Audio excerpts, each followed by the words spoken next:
किसी को 2 बीसा, किसी को 5 बीसा, किसी को 1 बीघा पट्टा देने का बहन कुमारी माती जी ने काम किया। आप गए थे नहीं, हम गए थे नहीं कि हमको 1 बीसा पट्टा की जरूरत है, 10 बीसा की जरूरत है, लेकिन उन्होंने अभियान चला करके सभी लोगों को देने का काम किया। और जब सरकार चली जाती थी तो भाजपा के गुंड जो दबंग किस्म के कार्यकर्ता और नेता थे, समाजवादी पार्टी के कार्यकर्ता और नेता थे, जो जमीन कब्जा कर लेते थे, पट्टा होने के बावजूद भी नहीं खाली करते। तो आप लोगों को याद होगा बहन कुमारी माती जी ने जब सरकार बनी तो उन्होंने निर्देश किया कि जो पट्टा की जमीनें अगर कब्जा किए हैं, समाजवादी पार्टी को चाहे गुंडे हो चाहे भारतीय जनता पार्टी के गुंडे हो, लेकिन उनके पीठ पर इतना लाठी मारो, इतना लाठी मारो कि सुबह वो उठ न पाए। तो देखे होंगे कि पूरी पट्टा की जितनी जमीनें थी खाली करा करके बहन कुमारी माती जी ने देने और दिलवाने का काम किया। अभी हमारे बड़े भाई तिलकधारी गिंडी जी बता ही रहे थे, डॉक्टर साहब ने बताया कि 122B4F वह कानून था, बाबा साहब ने बनाया था कि जो दलित समाज हो या माइनॉरिटी समाज हो, बैकवर्ड हो, वो जिस भी गांव समाज की जमीन पे अगर वो रहता है 122B4F कब्जे मुकदमा तो उसकी जमीन उसके नाम से। लेकिन आप लोग देखिए साजिश का शिकार, हमारे आपके बीच में कहीं हितनाथ मित्र दोस्त यार बन के, कहीं जीजा का भाई बन गए, कहीं फूफा का लड़का बन गए, कहीं मौसा का लड़का बन के आते गए, हमारे आपको वोट को बरगलाते गए। जब बहुजन समाज पार्टी कमजोर हुई है तब ये नौबत आया। अगर आज बहुजन समाज पार्टी मजबूत हो जाए तो फिर यह नौबत नहीं आएगी। तो लोग कहें कि अरे हम विधायक जी से काम कराते, प्रमुख जी से काम कराते, इनसे करा देंगे, लेकिन होता कुछ नहीं। और इधर देखते हैं आप लोग, बीच में बहुत तेज चलन चला। जब कांसीराम साहब ने कहा था कि बहुजन समाज पार्टी जब मजबूत होगी तो उसको कमजोर करने के लिए अनिच्छुक चमचा युग, तो उन्होंने किताब लिखा है, कई प्रकार के चमचे, 7 प्रकार के चमचे लिखे हैं, उसका विच्छेद किए हैं। लेकिन उन्होंने कहा कि अनिच्छुक चमचे जो अपने समाज में से, अपने जाति में से पैदा किए जाएंगे, उनको लीडर बनाया जाएगा और उनको पूंजीपति लोग सहयोग करेंगे, पैसा दे करके और आपकी पार्टी को कमजोर करने के लिए सहयोग करेंगे। तो इसलिए पहले एक लंका को ढाने के लिए एक विभीषण की जरूरत है। बहुजन समाज पार्टी को कमजोर करने के लिए गांव-गांव विभीषण पैदा किए।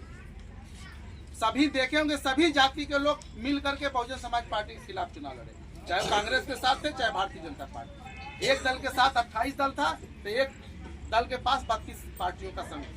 लोगों ने किया, प्रचार किया, अकेले बहुजन समाज पार्टी ने इस देश में चुनाव लड़ी थी, बाकी सभी लोग मिल गए। एक पार्टी कहीं मिल के लड़ी है अकेले, तो हम चाहे कांग्रेस हो, चाहे समाजवादी पार्टी हो, चाहे भारतीय जनता पार्टी हो, चाहे तृणमूल कांग्रेस हो, चाहे अपना दल हो, चाहे सपना दल हो, चाहे जो भी दल हो, सभी लोग मिल गए। कुछ लोग तो द ग्रेट चमार मोस्ट डे के द ग्रेट बन गए, जिसकी अगर मोच टेने से ही ग्रेट हो जाए तो जिसकी जितनी बड़ी मोच हो उतना बड़ा ग्रेट।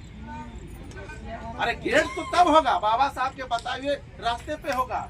बाबा साहब ने कहा शिक्षित हो, संगठित हो, तब संघर्ष हो। तो ग्रेट कब होगा? जब आपका बेटा डॉक्टर हो, चाहे इंजीनियर होगा, दरोगा होगा, कानून होगा, तहसीलदार होगा। तो जे आई तो खुदा कहीं दरोगा साहब पढ़ाओ, मास्टर साहब पढ़ाओ, बड़ डॉक्टर साहब पढ़ाओ, तब न ग्रेट हुई। अब मोबाइल लेके दिन भर विराट कोहली का क्रिकेट देख, साझी का चिलम में गांजा पी, बसपा का मीटिंग हुई तो मजा ले, उधर बैठ के हंसी, लेकिन मीटिंग में नहीं जाती। तो देखते हैं कि जब घर फूटे गाँव लूटे। यही बगल में छतवाली सिंह का स्कूल है, वहाँ नक्शा बदल गया और एक से मतलब पूरे गांव के गांव उजाड़े जा रहे। तो ये लड़ाई अगर आप लोग को लड़ना है तो कहीं न कहीं एकत्रित होगा और बहुजन समाज पार्टी को मजबूत करना होगा। अगर बहुजन समाज पार्टी की सरकार बन जाए, बहन कुमारी माती सरकार बन जाए, तो हमें आपको धरना प्रदर्शन की जरूरत नहीं होगी। तब एक आदेश होगा आपके गांव में, डीएम से लेके कप्तान से लेके तहसीलदार से लेके कानगो दौड़ते नजर। और आप लोगों ने देखा जब बहन जी की सरकार थी तो डीएम और कप्तान की औरतें घर में हनुमान चालीसा पढ़ने लगी। जब बहन जी का दौरा होता था तो उनका घर में औरत लगा हनुमान चालीसा पढ़ा कि जय जय जय हनुमान गोसाई, अब मायावती से जान बची। तो इसलिए आपको वह ताकत पैदा करना होगा। अगर घर अपन एक घरवा में 4 जने टूट चले ना तो पहले वाला करे बचिया ले पानी तनी, हम माता बहने है घरों फोड़ल जाला।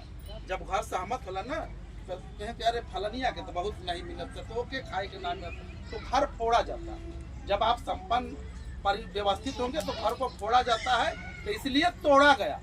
तो हमें आपको सावधान होना होगा। और ये बहुजन समाज पार्टी के निर्देश पे लोग आए हैं, आप लोगों का जज्बा और हुजूम देख करके ये हमें आशा उम्मीद है कि ये लड़ाई निरंतर चलेगी और बहुजन समाज पार्टी आप लोगों के साथ कंधे से कंधा मिलाकर चलेगी। और जितनी लड़ाई लड़नी होगी वो बहुजन समाज पार्टी लड़ने का काम करेगी। ये नहीं कि 2 दिन धरना में आके बस तारीख होगा काम खत्म।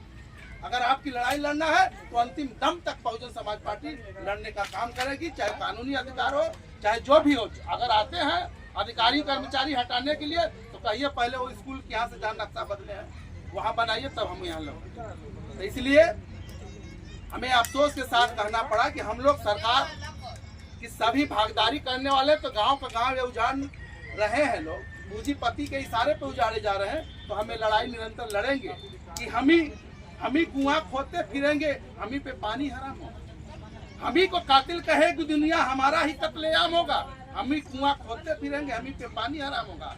तो मुझे कहना पड़ रहा है कि ये दरिया अब तेरी खैर नहीं, दरिया अब तेरी खैर नहीं, बूढ़ों ने बगावत कर दी है।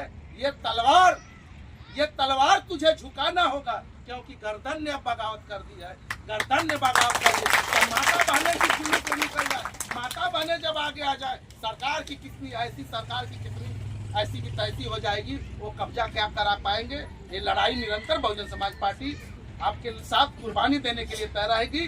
जो भी हुआ होगा, अभी हम लोग अवगत करा के आए हैं।